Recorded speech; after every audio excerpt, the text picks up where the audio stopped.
Well, the temperature's about the same as yesterday, 16.6 degrees. Right now it's, overnight it was 12.6, a bit cooler, and yesterday it was 21.6. Not quite Singapore or Brunei or St. Vincent and the Grenadines, but it's not bad.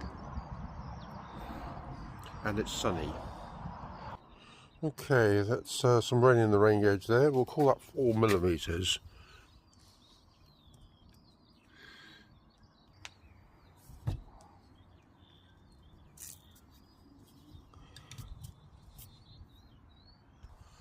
Well, it's Friday the 5th of June as I look out over this fabulous vista behind our house of the World Heritage Site of Stonehenge.